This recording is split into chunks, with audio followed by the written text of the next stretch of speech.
ഞാൻ കണ്ടതിൽ വെച്ച് ഏറ്റവും ബ്യൂട്ടിഫുള്ളായ ഒരു ഗോത്തിക് വാമ്പയർ ആനിമയാണ് Vampire Hunter D Bloodlust എന്ന് പറയുന്നത്. അതിൻ്റെ animation, story, 90s art style, action sequence, അതിലെ മ്യൂസിക് എല്ലാം പെർഫെക്റ്റ് ആണ്, ജസ്റ്റ് പെർഫെക്റ്റ് എന്ന് പറയാം. ആൻഡ് മോസ്റ്റ് ഇമ്പോർട്ടൻ്റ്ലി ഇതിലെ ഡയലോഗ്സ് ആൻഡ് വോയിസ് ആക്ടിംഗ് ഒക്കെ കിടിലമാണ്. ഇംഗ്ലീഷ് ആയിക്കോട്ടെ, അതുപോലെ ജാപ്പനീസ് ഡബ് ആയിക്കോട്ടെ, രണ്ടും അടിപൊളി, കട്ടയ്ക്ക് നിൽക്കുന്ന രീതിയിലാണ് ഇതിൻ്റെ ഇത് ചെയ്തിരിക്കുന്നത്. സോ വാമ്പയർ ഹണ്ടർ ഡി എന്ന 1985 മൂവിക്ക് ഒരു സോഫ്റ്റ് റീബൂട്ടായിട്ടാണ് ഈ ഒരു ബ്ലഡ് ലസ്റ്റ് എന്ന് പറഞ്ഞ മൂവി ഇറക്കിയിരിക്കുന്നത്. 1985 മൂവി കുറച്ചുകൂടെ ഒരു വയലൻസും ഒക്കെ കൂടുതലായിരുന്നു ആ ഒരു മൂവിയിലേക്ക് വരുമ്പോൾ. But blood lust is way better in my opinion. കാരണം ബ്ലഡ് ലസ്റ്റിലേക്ക് വരുമ്പോൾ കുറച്ചുകൂടെ സീരിയസ് ടോണാണ് ഇതിന് ഉള്ളത്.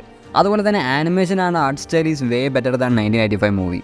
ഈ മൂവി കൂടുതൽ സംസാരിക്കുന്നത് ക്യാരക്ടേഴ്സിനെ പറ്റിയും അതുപോലെ അവരുടെ പെയിൻ, അവർ പോയിരിക്കുന്ന ട്രോമ, ഇതിനെക്കുറിച്ചൊക്കെയാണ്. ഓൾസോ നമ്മുടെ ചുറ്റുമുള്ളവരിലെ ആ ഒരു ഗുഡ്നെസ്, ആ ഒരു നന്മയെ തിരിച്ചറിയാൻ കൂടെ ഇത് പഠിപ്പിക്കുന്നു.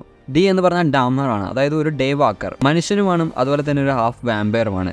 അപ്പോൾ ജീവിതകാലം മൊത്തം അവസാനമില്ലാത്ത ആ മരുഭൂമിയിലൂടെ അധികം ഫ്രണ്ട്സൊന്നും ഇല്ലാതെ, അതായത് ഫ്രണ്ട്സ് ഉണ്ടെങ്കിൽ തന്നെ ഇവൻ്റെ ഒരു പ്രശ്നം എന്ന് പറഞ്ഞു കഴിഞ്ഞാൽ ഇവൻ ഒരുപാട് കാലം ജീവിക്കുന്നതുകൊണ്ട് തന്നെ ആ ഒരു സാക്രിഫൈസ് അവിടെ ചെയ്യേണ്ടി വരുന്നു. ആരെങ്കിലുമായിട്ട് കൂട്ടുകൂടിയാൽ പിന്നെ അയാൾ മരിക്കുന്നു. അപ്പോൾ ആ ഒരു ഭയങ്കരമായ പെയിൻ അവിടെ ഈ ഡാംഫർ അല്ലെങ്കിൽ ഡി എന്ന് പറഞ്ഞ നമ്മുടെ ഈ ക്യാരക്ടർ അനുഭവിക്കുന്നു.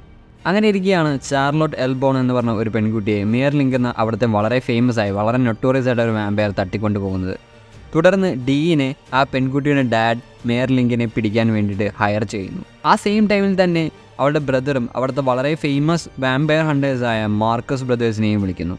അങ്ങനെ ചാർലോട്ടിനെ തിരിച്ചു കൊണ്ടുവരാൻ രണ്ടു കൂട്ടരും ഇറങ്ങിത്തിരിക്കുന്നു. അതാണ് ഇതിൻ്റെ ഒരു ബേസിക് പ്ലോട്ടായിട്ട് വരുന്നത്.